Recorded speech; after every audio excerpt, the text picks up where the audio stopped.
जय गुरु गोरखनाथ। बच्चा, ए बच्चा, ये दुआरी से कुछ भिक्षा मिली का बच्चा? जोगी दुआरी पायल बिया, कुछ भिक्षा मिली का बच्चा? हाँ हाँ माता, आई जोगन माता बैठी, भिक्षा जरूर मिली, लेकिन आई तनी कुछ ज्ञान वाली बात बताई। जोगी लोग बड़ा ज्ञान का बात बताओ ना, तनी आपको कुछ बता दे माता। ठीक बा बच्चा, ठीक बा, हमहू तो ज्ञान का बात बताइला। सुना सुनावा। जाए के परी हो एक दिन, जाए के परी, जाए के परी हो एक दिन, जाए के परी जहिया आई बुलावा एक दिन, जाए के परी।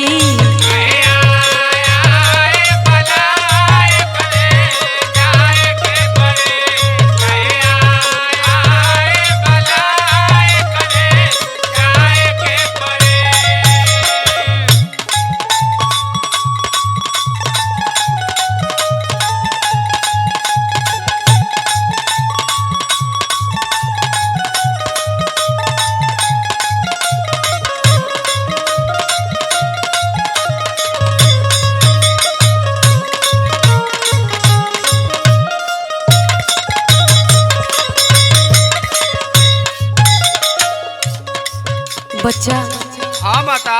ई माया के नगरी में केहू केहू के नहीं खे, सबके एक दिन जाएगा बा बच्चा। आगे हमार बात सुना। सुनावा। पारा पारी सबही का आई बुलावा, पारा पारा सबही का आई बुलावा, पारा पारा सबही का आई बुलावा। बचवन के कानो पैया तू लगावा, बचवन के कानो पैया तू लगावा, बचवन के कानो पैया तू लगावा। केहू कतनो उपाय लगा ली, लेकिन एक ना एक दिन सबके जाए के बा बच्चा। पारा पारी सबही का आई बुलावा, बचवन के तनो पैया तू लगावा। और सुना बच्चा, सुनावा। लगावे के परी होला, गावे के परी, लगावे के परी होला, गावे के परी हाजरी उनके सरनियाला गावे के परी।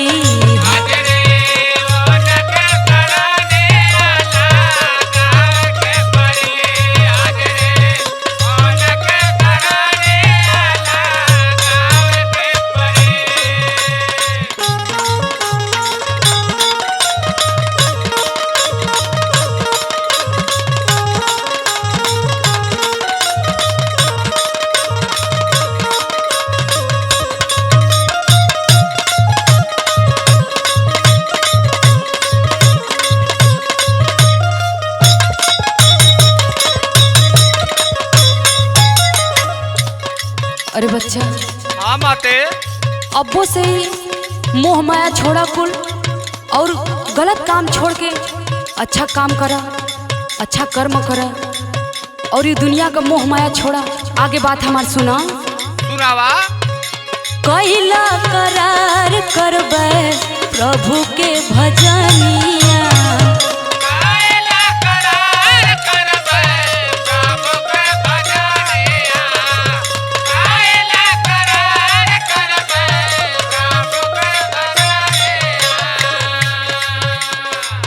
संवर जाई तो हर बचल जीवनिया,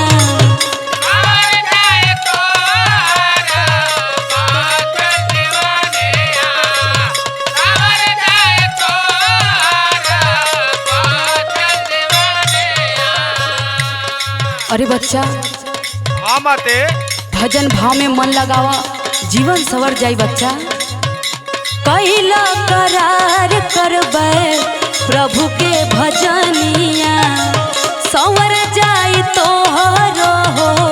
बचल जीवनिया। और सुना बच्चा, सुनावा। बतावे के परी हो, बतावे के परी, बतावे के परी हो, बतावे के परी भैया कहिल करमावा बतावे के परी।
जय गुरु गोरखनाथ। माई केहू घर में बा माई? जोगी दुआरी पाइल बिया, कुछ भिक्षा मिली का माई? अरे बेटी इतना सुंदर शरीर, तू जोगी कैसे बन गईलू बेटी? कुछ बताओ बेटी। अरे माई तू हमरे बारे में जान के का करबू? सुना बतावा तनी सुना। बचपन में छोड़ गईली माँ अरियान हो, माई देदा गुदरिया खड़ा बा जोगिनिया तू अरियान हो, माई देदा गुदरिया।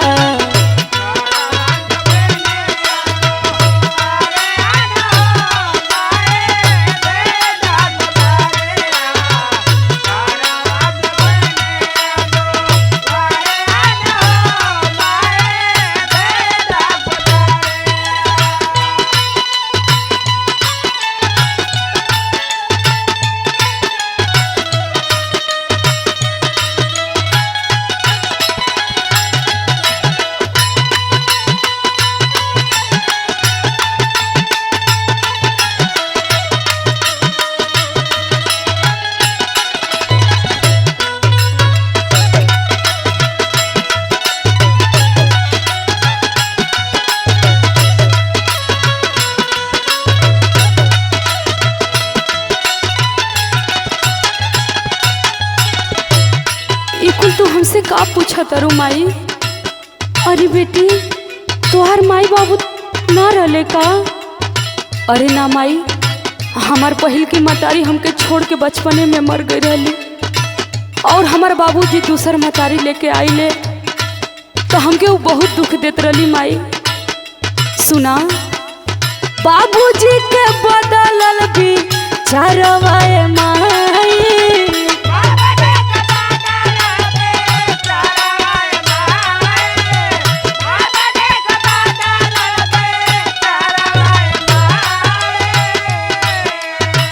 माई सवतेली दिहली घरे बैठाई,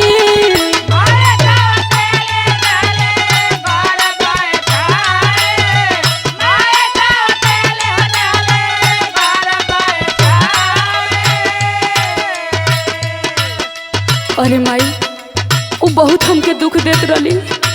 सुना माई, बाबूजी के बदलल भी चरवाए माई, माई सवतेली दिहली घरे बैठाई।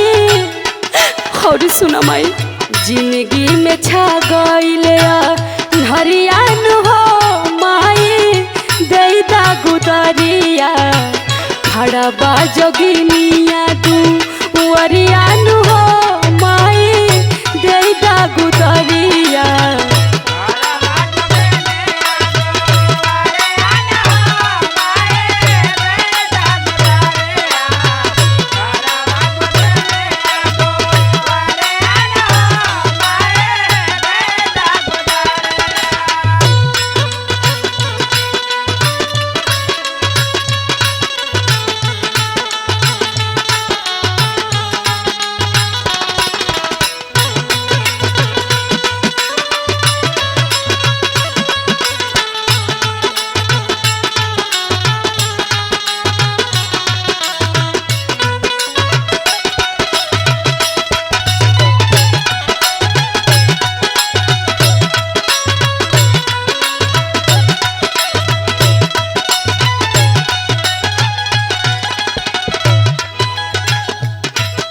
अरे बेटी, तोहर दूसर की माई तोहके इतना दुख देत रही।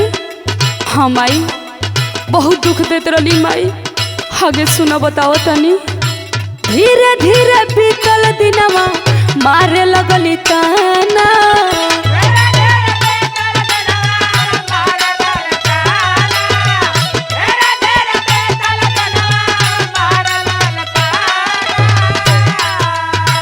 भूखिया से तड़पे लगनी माई हमरो जाना।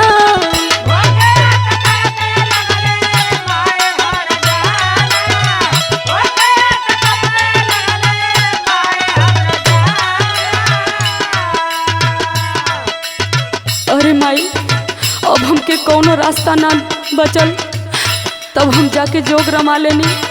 बहुत मारत रहली, बहुत काम करावत रहली, एको खाना पानी ना देत रहली माई। सुना, धीरे धीरे बीतल दिनवा मारे लगली ताना, भूखिया से तड़पे लगनी माई हमरो जाना। और सुना माई, झोटावा घसीटी मारे दुअरियान हो माई, देदा गुदरिया खड़ा बा जोगिनिया तू वरियान हो माई, देदा गुदरिया।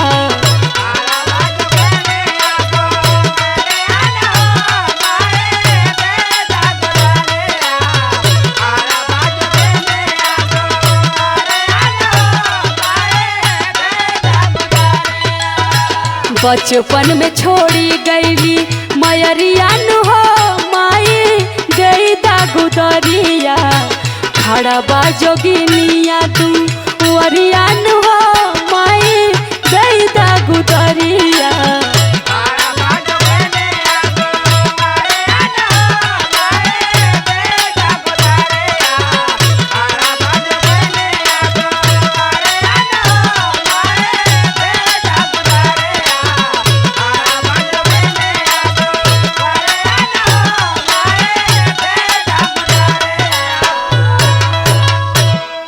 दे दा माई, अपन गुदरिया दे दा, हमार जोग पूरा हो जाई माई।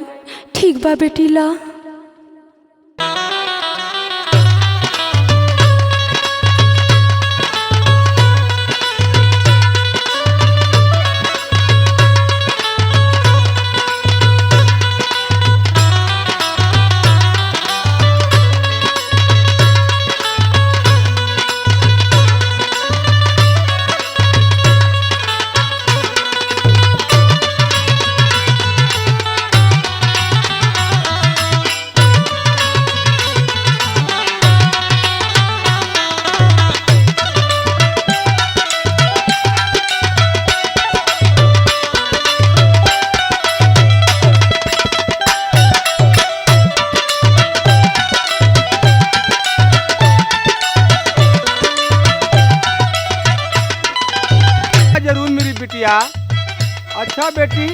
ये उम्र में काहे तू जोगी बन गइलू बिटिया? अरे चाचा, आप हमरे बारे में जान के का करब? ना बेटी, कुछ तो कारण जरूर होई। अच्छा ना मानब तो बताओ तनी सुनी। रहल सजनवा सीमा के सिपहिया होई गईले सही।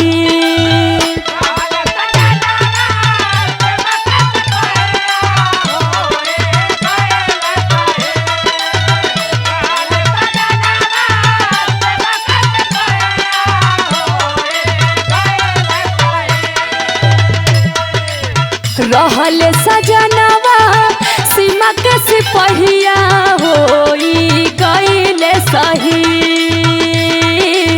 घर परिवारवा के बिगड़ल विचारवा, घर परिवारवा के बिगड़ल विचारवा भइनी जोगिया फकीर।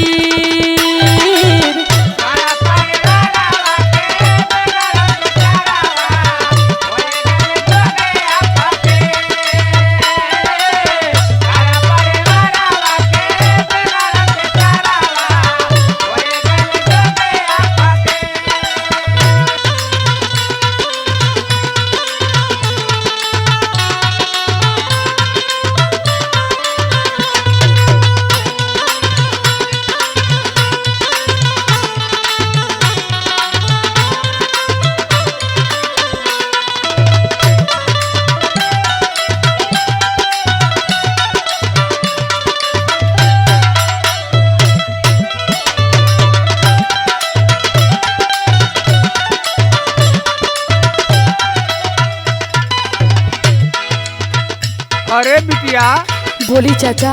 तोहर पति सीमा का जवान न का? हाँ चाचा। शहीद हो गई ना? हाँ चाचा जी। लेकिन घर के लोग केहू ना साथ दिलस चाचा जी। हमके सब लोग उनके शहीद होखले के बाद सब घर परिवार ताना मारे लागल चाचा जी। और सब लोग हमके कुलच्छनी, बाझिन सब लोग कह के बुलावे लागल चाचा जी। आगे सुनाओ बेटी, आगे का भयल? सुनी चाचा जी, देशवा के खातिर पिया दे दिले जान हो, बिरहा वियोग में कूके हमरो परान हो।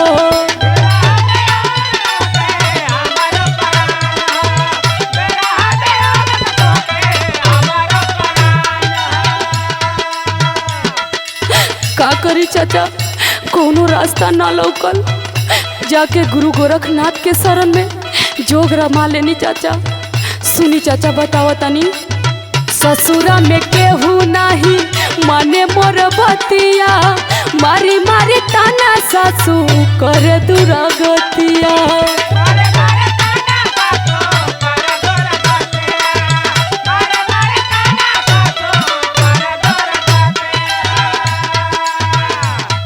और सुनी चाचा, गली गली भटके लागल माई यह बाझिन के सरी।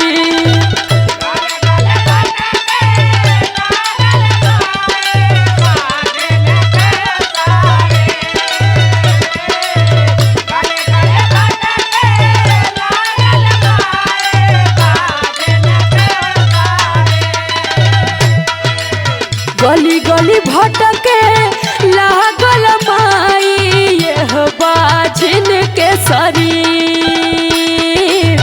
घर परिवारवा के बिगड़ल विचारवा, घर परिवारवा के बिगड़ल विचारवा भइनी जोगिया फकीर।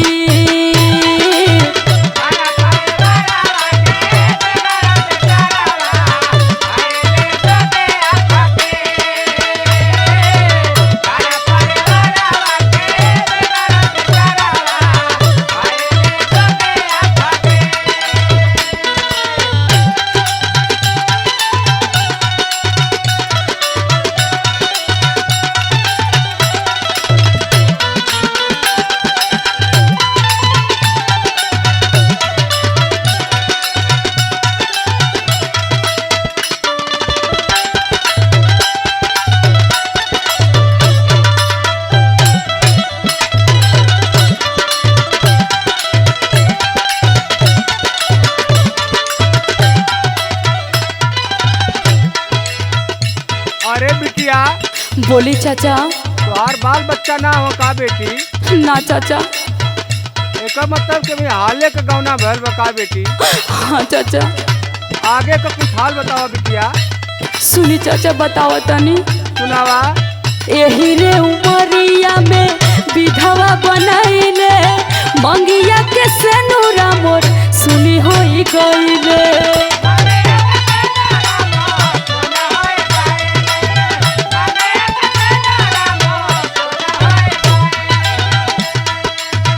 का करी चाचा, हमार बहुत दुखद घटना बा, सुनी बताओ तनी। सुनावा।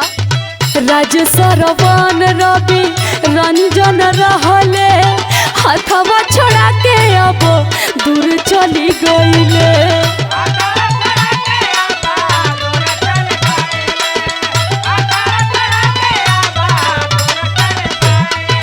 का करी चाचा, अब इस दुनिया में हमार केहू नहीं के, अब गुरु गोरखनाथ के ही सहारा बा। अरे बेटी तू तो विपद का मारल बारू बिटिया। हाँ चाचा सुनी। सुनावा। ममता उपरवा टूटल पहाड़वा गिरे नयन से नीर।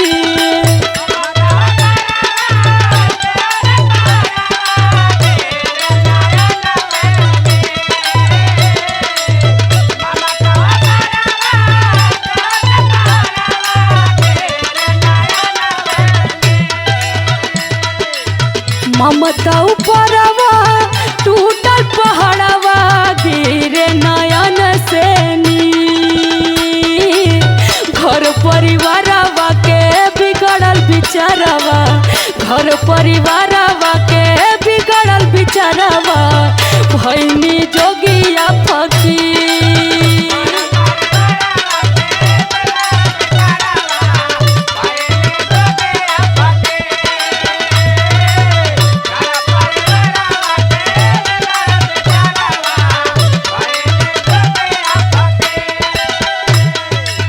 रहले सजनवा सीमा के सिपहिया हो गईले शहीद। रहले सजनवा सीमा के सिपहिया हो गईले शहीद। घर परिवारवा के बिगड़ल बिचारवा, घर परिवारवा के बिगड़ल बिचारवा, भैनी जोगिया फकीर।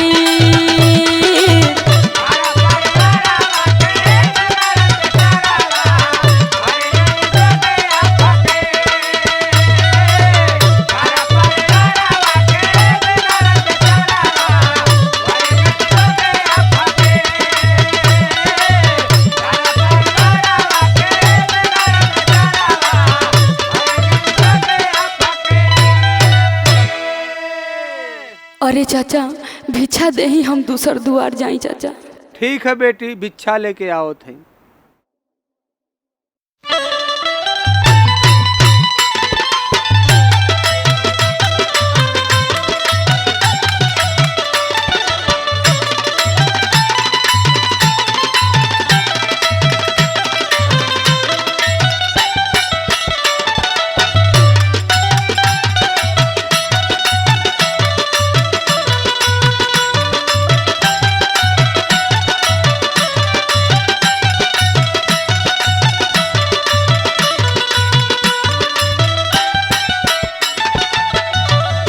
अलख निरंजन जय गुरु गोरखनाथ। चाचा ए चाचा, ए दुआरे से कुछ भिक्षा मिली का चाचा? हाँ हाँ बच्ची, आवा भिक्षा जरूर मिली बच्ची। अरे बच्ची ये उम्र में तू कैसे जोगी बन गईलू? अरे का करी चाचा, कौनो रास्ता ना रहे, गुरु गोरखनाथ के शरण में जाके जोग रमा लेनी चाचा। तनी अपनी बारे में कुछ बताओ बच्ची। हमरे बारे में जान के कहा करब चाचा? ना बच्ची बता दा। सुनी ना मानब तो बतावा तनी। सुनावा। बहनली जोगिनिया यही समाज के करनवा रामा।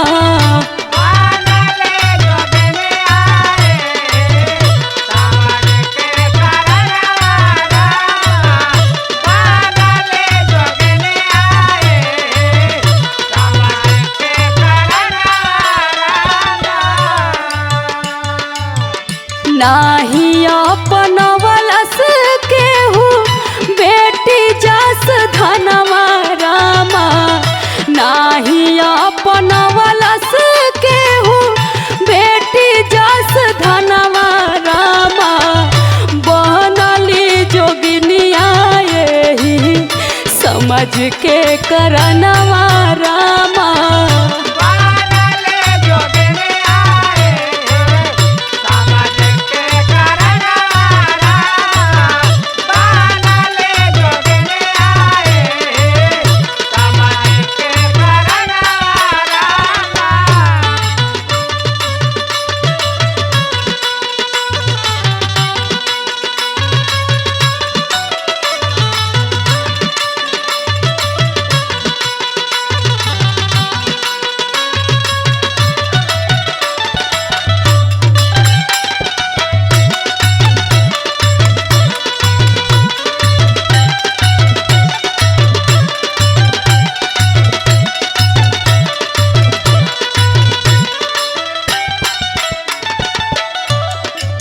अच्छा बच्ची बतावा, बोली चाचा।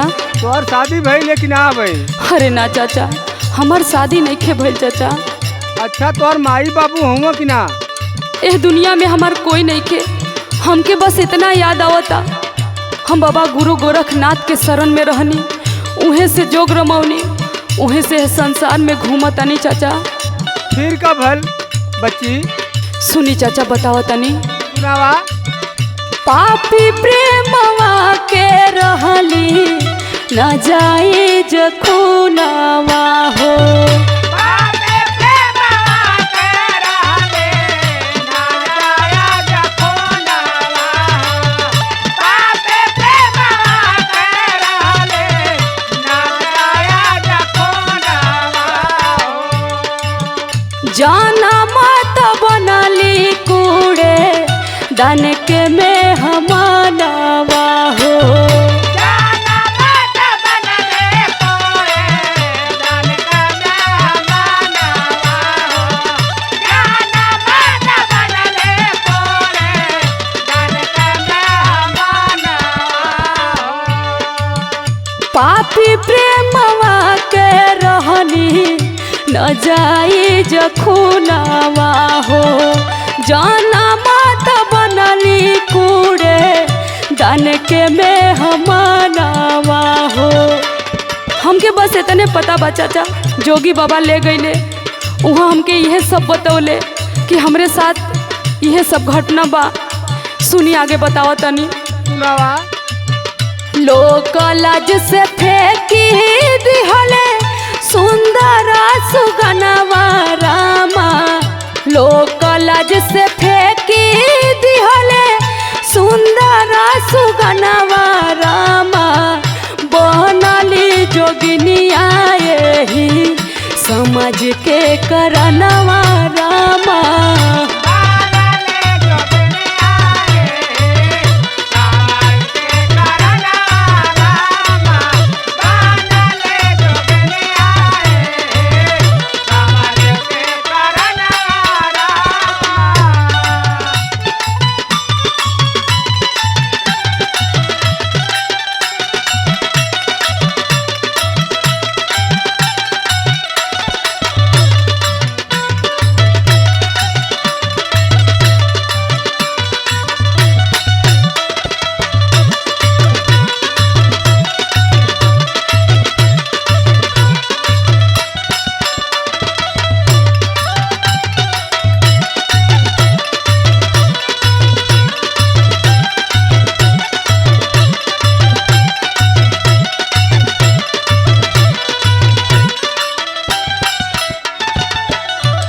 अरे बच्ची। बोली चाचा। तोहरे साथे तो बड़ा बढ़िया धोखा भइल बा बच्ची। खा करी चाचा, हम कैसे कैसे जिया तानी ये समाज में चाचा।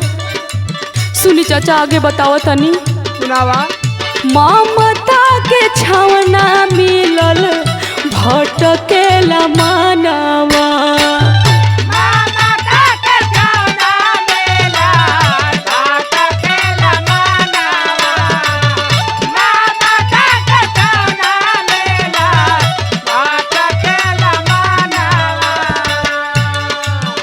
दरिंदा नो चल चाहे तन के गहनावा।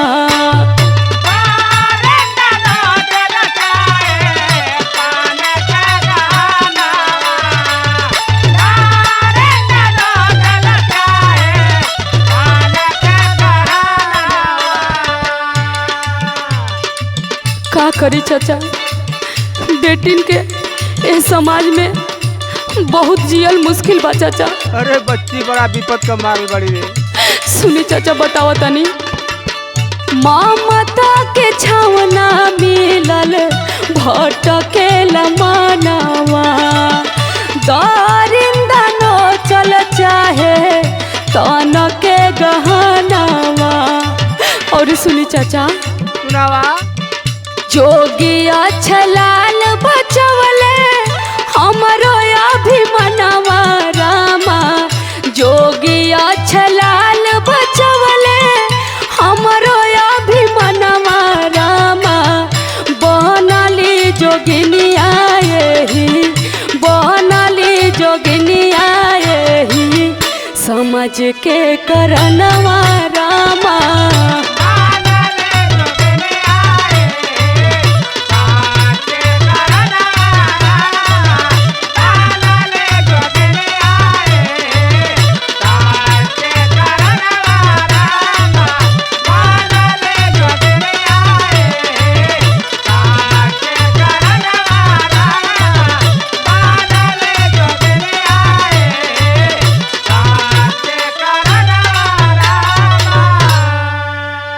चाचा हम जोगी बन के इहे कहल चाहतनी कि समाज में ऐसा लोग गलत काम न करे।